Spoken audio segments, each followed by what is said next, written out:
everybody, how are you doing? I am Shitanshu from Dream Abroad, and today I've got Ashwin here with me. He's a student while he's a permanent resident of Canada as well. So welcome, Ashwin. Thanks for having me here, Shitanshu. So this is a very interesting story how I met Ashwin. It was just a couple of weeks back. I was actually, coming home from Walmart, and right in the middle of street when I was actually crossing the street, he actually shouted my name. I was like, do I know you? And then he was like, no, probably I know you through your videos.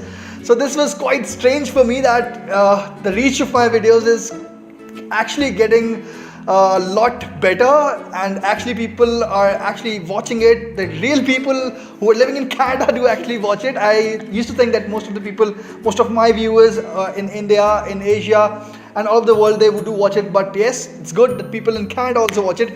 So Ashwin, can you please introduce yourself and tell about, short, your story? What's your story all about? Oh, hi Shitanshu.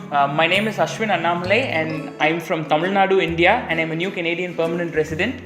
And at the same time, I'm a student too. I study at the University of Waterloo. I study Master of Mathematics in Computer Science. So I study Computer Science. Okay. So you told me about a very interesting story, how you got your PR and then you were ready to travel on a student visa. You actually traveled on a student visa, Yes. right? So what was the story? I'm sure it's pretty interesting. I was always fascinated by the West, and Canada is obviously one of the easiest countries to immigrate to today. So I applied for both my permanent residence and to Canadian universities at the same time. And I applied for my study permit and my PR at the same time.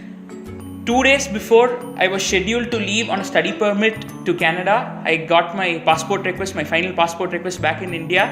So I came in through a study permit, and then I had to send my passports over to Ottawa, and I had to get my permanent residence here after I landed here. So I landed here on an international permit. On a student student permit, yeah. right? And then after that, you got your PR. Like Yeah, you got it, you got your Passport your request. passport request 2 days before, but Yeah. you actually got it stamped and you got a COPR basically after coming over here. Yeah, that's right. I got my confirmation of permanent Okay, residence. so since you are a permanent resident now, do you actually pay lesser fee in compared to what international students actually pay? Absolutely.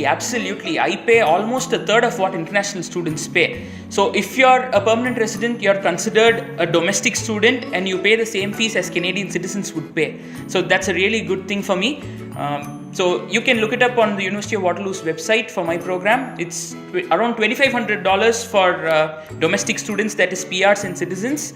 And for international students, it's close to 7,000, 7,500. It's around that mark. So it's considerably cheaper. Considerably Yeah. cheaper, right? And is it for all the universities, most of the universities, or?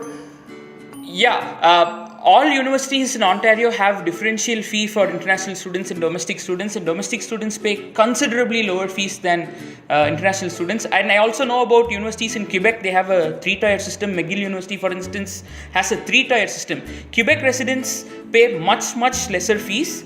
And then you have the rest of Canada, Canadian students, they pay a little bit more than Quebec students, and then international students, they pay the most.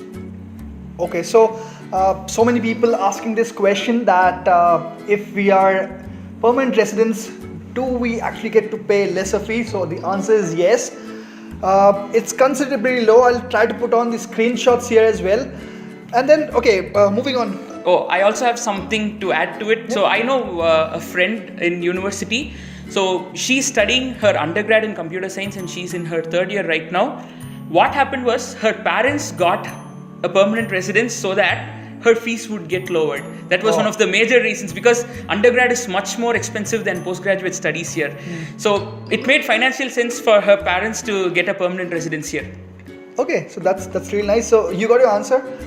You will definitely pay a lot less if you're a permanent resident than if you're an international student. Okay, so you told us that there's obviously this financial advantage. Apart from the financial advantage, is there any other advantage as well of being a permanent resident and then studying over the study permit? Oh, of course, being a permanent resident is much more advantageous than being on a study permit. For instance, let's say a person on a study permit wants to go on an internship, they have to get what's called a co-op work permit. And again, you have to go to IRCC, submit a bunch of paperwork, wait for them to respond, and it takes months on end together, and you can just work for, let's say, 4 months. That's it. But then if you're a permanent resident, you need not do any of this paperwork. You can just take an off term. You're free to work wherever you want inside of Canada. So that's a big advantage again. And to add further to it, once you're a permanent resident, they should give you the first priority by law. Okay. Because there's this labor market impact assessment things that are going on. So by law, they are required, employers here are required to give you first priority compared to non-permanent residents.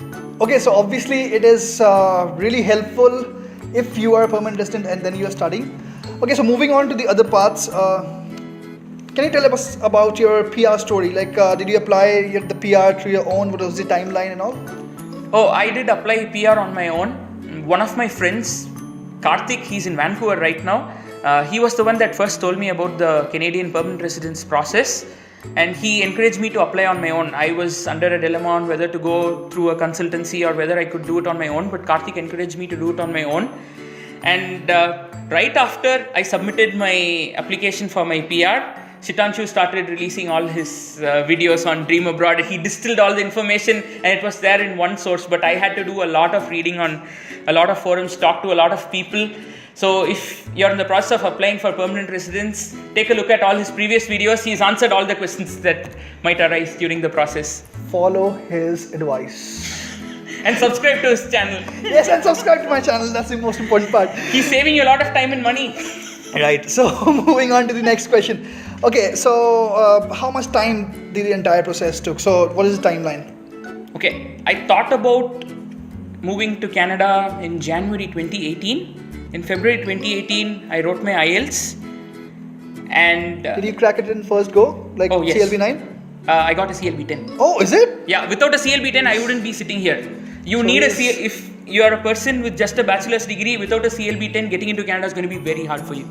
So he is somebody who's got CLB 10 in one go. I am somebody who got his CLB 9 in two attempts. So don't get discouraged. Anyway, you're gonna come here to Canada, and you're gonna be successful. Don't worry.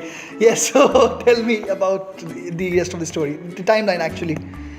So by mid-March, I had submitted all my applications and I was in the pool. I had a CRS score of 441. And then it was a 2-month long painful wait for me to get picked by the express entry draw. So finally, on the 23rd of May, I got my invitation to apply. That was one of the happiest days of my life. I was elated. I was in cloud 9. But then that's when I realized the real journey began. I thought everything from now on would be so easy. But then the hardest part is yet to come because you have to wait for a long time. I got my paperwork done in around 15 days, and on the 9th of June, I got my application in with all the proofs, all the documents I had submitted to the IRCC, and I had to wait for 6 excruciating months with no updates at all. I was anxious every single day, and then at one point, I just gave up hopes, and I was like, okay, it will take its own course, and I concentrated on my study permit, university applications, and I got my study permit in a week. In a week, yeah. That was fast, right? Yeah. Okay, so you told me that you were self-employed in India, right? Yeah, I worked for 1.5 years at a company, and then I had my own startup in Madurai. In Madurai. Yeah. So, you furnish some proofs of your self-employment? Yeah, furnishing proofs when you're employed is really easy. You just give them your pay stubs and your bank account statement, obviously, your offer letter, your leaving letter. So proving employment at a company, it's a no-brainer. It's so easy. But then proving self-employment is a tricky part. I had to produce a lot of documentation. For example, I had to give my articles of incorporation, my invoices, reference letters from my clients. So one advice for people that are planning on doing a startup, please register your company as soon as possible. Don't delay on doing it. It's going to cost you really less, but it will be really helpful in proving that you actually ran the company. So don't delay on it. So I had to do some extra paperwork because I was self-employed. Okay. Cool. So moving on to the next question. So I've got my questions in my mobile. I just hope nobody minds it. So studying in Canada, is it like really hard or like do you have to go through some rigorous courses? Do you get time to travel in Canada? Like, how's it? There's no one size fits all answer for that, Sitanshu. It all depends on the university which you're in, the courses which you take, and it all depends on whether you're a fast learner, whether you're a slow learner, whether you're a hard worker, whether you're a smart worker, or whether you're a lazy person. So there's no one size fits all answer. But yes, I've been having fun here, but I've also been working hard as well because of my university. Okay, so do you work part-time as well? I work for a tiny bit at a programming school called Crania. They teach kids how to code. It's an after-school program. Since I'm a programmer myself, I teach kids how to code. Okay, so you do work part-time. Have you got friends who actually work part-time, like for 20 hours a week or? Oh, international students are legally allowed to work only for 20 hours a week, and there are friends that work 20 hours a week, and then there are domestic students that work part-time as well. So how's their schedule? Like, is it like too tough? Because I know many of my subscribers and viewers, they actually, nobody has got a huge amount of money in their bank account. Most of us, want to come to Canada, study over here, and then do a part-time work, and then after that keep studying at the same time as well. Yeah. So how hard is it to study and to work at the same time in a week? Do they get time to study? Do they get time to enjoy their time? Like, is it possible? Oh, it'll be a tightrope walk kind of situation. So it is going to be a little bit hard, but instead of people trying to max out on their 20 hours, what I would suggest is, if you're from a field like computer science, there's a lot of demand here.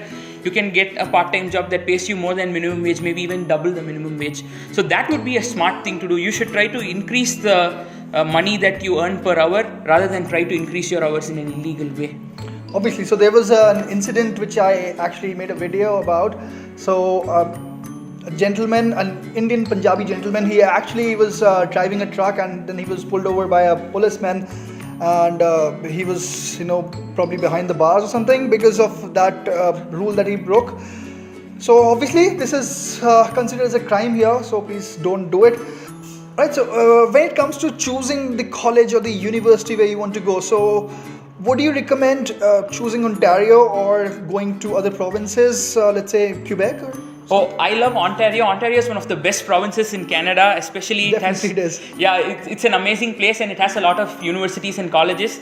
So I would recommend you to go to Ontario. There are other universities and colleges in places like BC, Alberta, but then Quebec, it's a majorly French-speaking province. So the immigration rules are also different in Quebec. So if you're thinking about going into a university in Quebec, the express entry process will not be applicable to you, and you have to go through additional paperwork. So please have that in mind before going to a university in Quebec. If you go to a university in Ontario, you apply for express entry and you get your PR through that process, but the process is totally hectic different for Quebec. It's you have to get a CSQ, you have to make a profile in the Arima portal, not in the express entry portal.